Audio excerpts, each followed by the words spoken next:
So in this video, I want to talk about transition metal complexes and d orbital splitting. Okay, so a few days ago, we talked about the fact that when you're dealing with transition metals, sometimes the configurations can be a little bit non-standard. In ways that we've done configurations in the past, we've always filled up the lower levels before we put any electrons in what would seem like a higher energy orbital, but we know that there's this thing with the d orbitals where you have two stable situations, either when the d orbitals are half or fully filled. And that leads to situations where sometimes you have some configurations that you would not predict based on the way we've done things in the past. Some examples, a copper atom. Instead of being like this, which is what you would do if you were to just add things at the in the order that we've done in the past.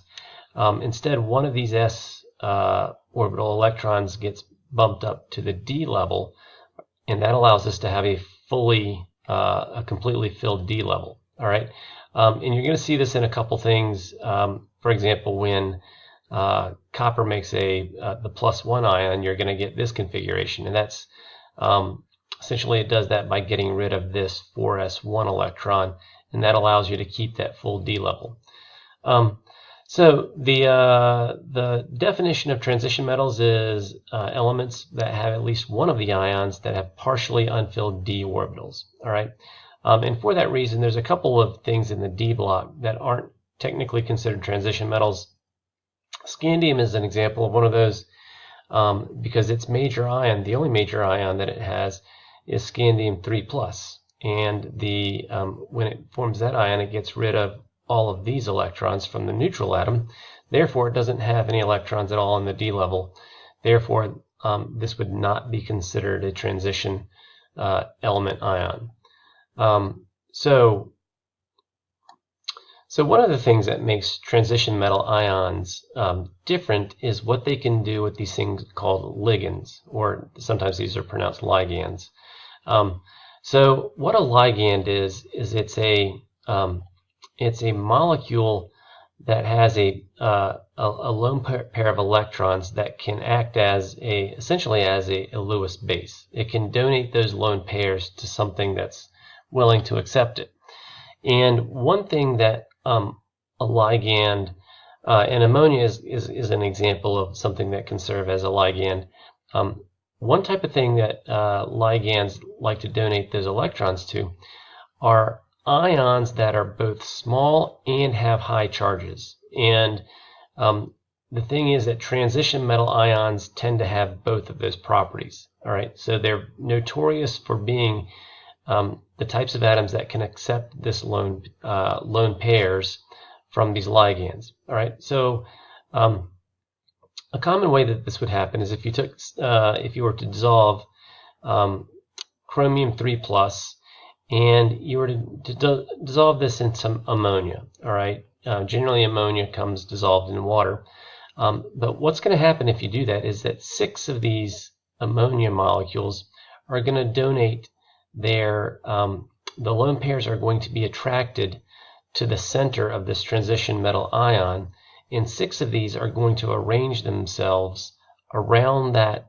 ion, so that in solution you don't have free chromium 3+ ion.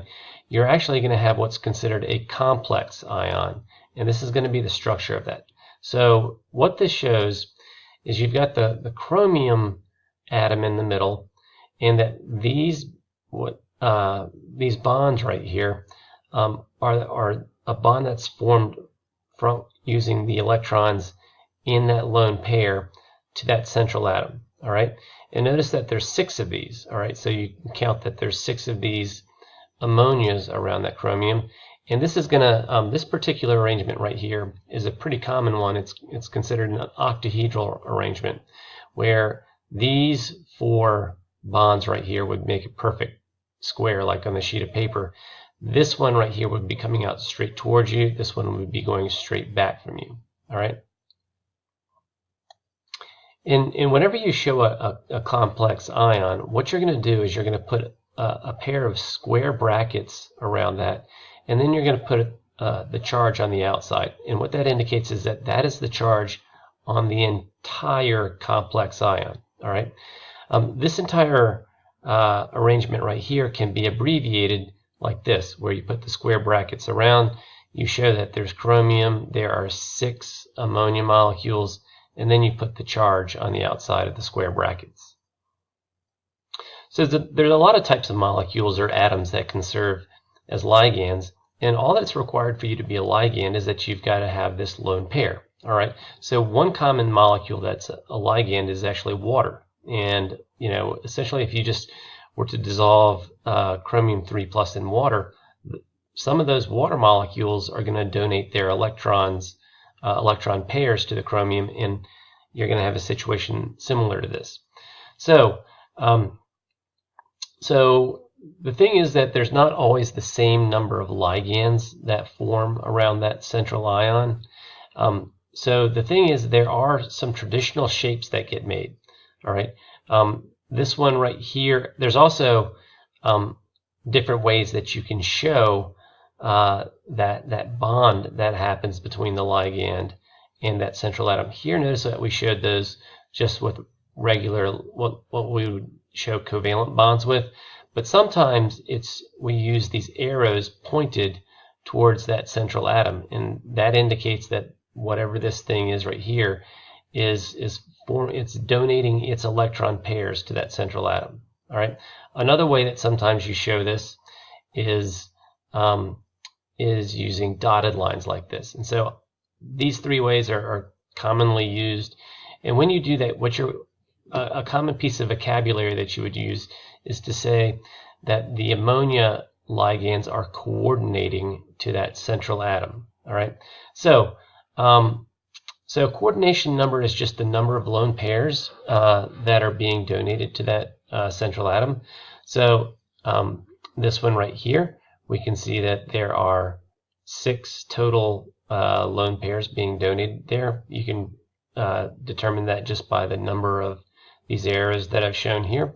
So you'd say that this complex ion has got a coordination number of 6. All right. This one right here, there are 4 lone pairs that are being donated. All right, so its coordination number would be 4. Okay, and notice in both of these we've put the charge on the outside of the square brackets. All right, and we'll go back and talk later about how you can actually determine what the oxidation number is on that central atom based on the structures. Note that so far, when we've shown ligands, each ligand has only donated 1 lone pair. All right, but it's possible for a ligand to donate more than 1 lone pair. And an example is this molecule right here, ethylene diamine. All right, it's got some amines, and each one of these amine groups on the molecule each has its own lone pair. All right, so if you've got cobalt 3+, and it comes in, and we've got 3 of these molecules around it, each of these, because of the spacing of these 2 lone pairs, each of those can be donated to the cobalt ion, and you end up getting a structure kind of like this. All right, and so I know it might look a little bit complicated at first, but if you take a look here, this is an octahedral arrangement where you've got 4 of the ligands are in the plane of the paper. 1 goes back, 1 goes forward. All right.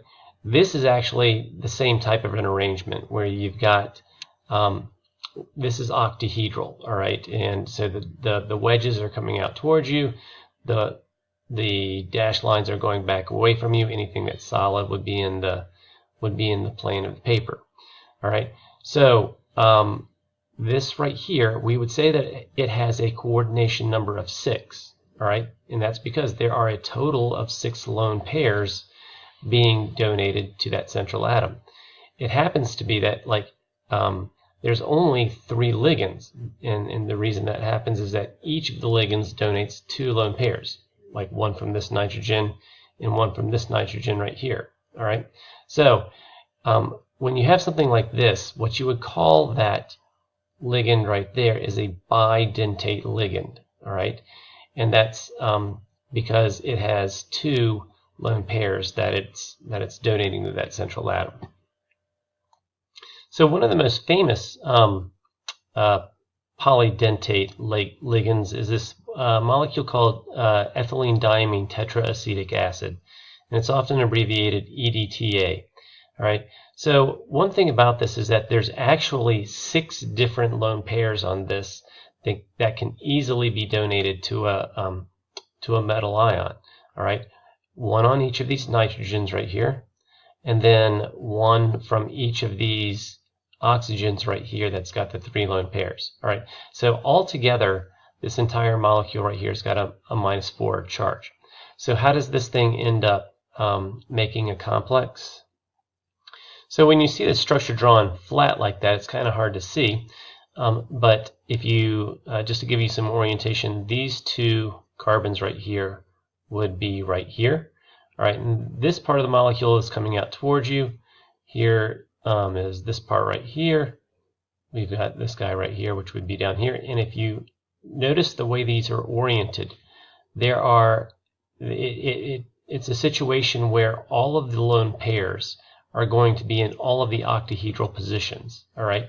And so you would have that metal ion right there in the middle, all right? And it's this, it's because of the geometry of this particular molecule that it's very, very useful for making these complex ions.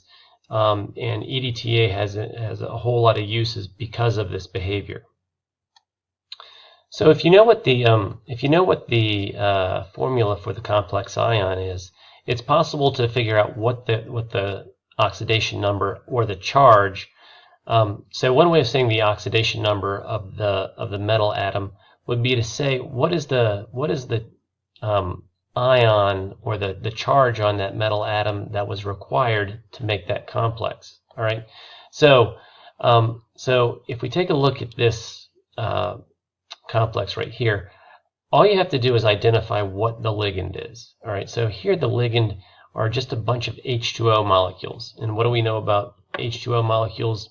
They're neutral. All right, so they have an overall neutral charge. All right, so if we know that 1 nickel atom plus 6 water molecules overall give us something with a +2 charge, we could figure out what the charge on that atom was before it coordinated to the water molecules. All right. So one way to do that is just to say, well, we've got 6 things that each have a 0 charge. That's because water is neutral. All right. Plus whatever charge there is on that nickel would overall give us the charge on the entire complex. All right. So this is very similar to what we did when we were calculating oxidation numbers, and we can figure out that nickel atom, if that nickel atom were not complexed to these water molecules, would have a charge of +2. All right. Here's another example right here. In this complex ion, we need to take a look at this and say, well, what is that ligand? All right, that's cyanide. All right, and if you take a look at the if you just realize that the charge on a cyanide polyatomic ion is -1, well, if within this thing we've got 6 things that each have a -1 charge, plus whatever the charge is on that cobalt, we know that that's going to add up to the -3 charge that the overall thing has. We can calculate that the charge that this cobalt atom right here would have to have is a +3. All right, so, and if you wanted to go in the forward direction, ask yourself, well, what would happen if we took cobalt +3 and we had 6 things that each had a -1 charge coordinate to it? All right, well, if you have the +3 plus the -6 that comes from the 6 cyanides, that's overall going to give a -3 charge. That's how we get the overall charge on the complex. All right, so so just to give you a little perspective on what these things do, this is what is made if you dissolve some nickel salt in water. All right, you don't have free Ni+2 or 2+ swimming around in the water. You actually have this thing swimming around in the water. So water is not only the solvent, but it's a ligand that surrounds that atom.